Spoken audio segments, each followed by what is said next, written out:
Guys, সবাইকে নমস্কার। কেমন আছো সবাই? আশা করি সবাই ভালো আছো এবং সুস্থ আছো। আজ পুচকু এসেছে পার্লারে। আমাদের পুচকু সোনা ছোট্ট ছোট্ট দুষ্টুমি করতে করতে 18 মাসের হয়ে গেল। তাই আজ ওর চুলগুলো কেটে বেল্লু মাথা করে দেওয়া হচ্ছে। এমনিতে চুলে হাত দেওয়া যাবে না, কার্টুন চালিয়ে তারপরই সব কাজ সারা সম্ভব হলো। পার্লারের 3 জন মিলে কি এন্টারটেইনিং না করতে হলো। তারপর গিয়ে আমাদের পুচকু নতুন লুকটা নিতে রাজি হলো। অনেক কষ্টে চুল টুল কেটে তারপর বাড়ি ফিরে স্নান টান সেরে এখন আমাদের পুচকু খেলায় মেতেছে। আসলে কি, চুলগুলো অনেকটাই লম্বা হয়ে গিয়েছিল, আর এই ভীষণ গরমে এত লম্বা চুল বাচ্চাদের রাখলে ঘেমে যাওয়া, র্যাশ হওয়া অনেক অসুবিধাই হয়। এখনো বেশ আনন্দেই আছে। পুচকুটা খেলছিল, আর ওর সাথে খেলা করতে করতে আমারও এইদিকে একটু খিদে পেয়ে গিয়েছিল। হঠাৎ মনে পড়লো মা তো বাজার থেকে বেশ বড় সড়ো দুটো আনারস নিয়ে এসেছে, তাই এই দুপুরবেলায় একটা আনারস কেটে নিয়েছি। খেতে অনেকটাই রসালো আর দারুণ মিষ্টি।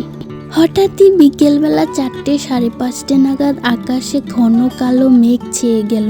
চারিদিকে ঘুটঘুটে অন্ধকার নেমে এলো। মনে হচ্ছিল রাত হয়ে গেছে, কাল বৈশাখের ঝড় উঠবে মনে হয়। 2 দিন ধরে রোদের কোনো দেখাই পাচ্ছি না। এত বৃষ্টি হচ্ছে যে ভেজা জামা কাপড় শুকোনোর কোনো সুবিধেই নেই। আর এই ভেজা জামা কাপড় পরে কোথাও কোথাও ঠান্ডা লাগে, কোথাও কোথাও গরম। আর তার জন্য কয়েকদিন ধরে ভীষণ সর্দি কাশিতেও ভুগছি।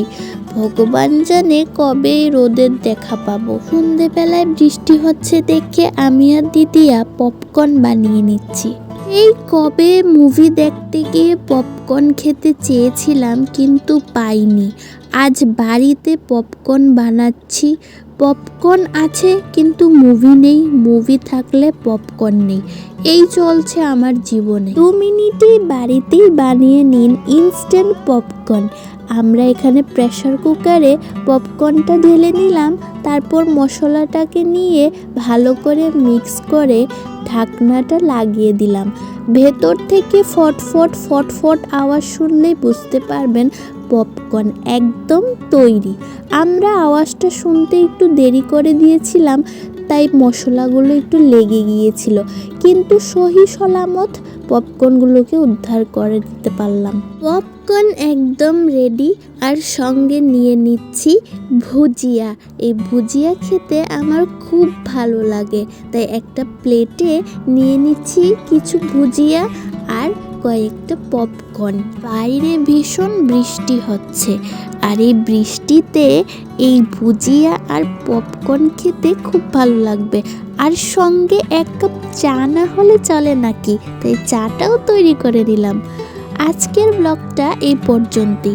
এই ব্লগটা আপনাদের কেমন লাগলো কমেন্ট করে অবশ্যই জানাবেন। আজকের জন্য টাটা।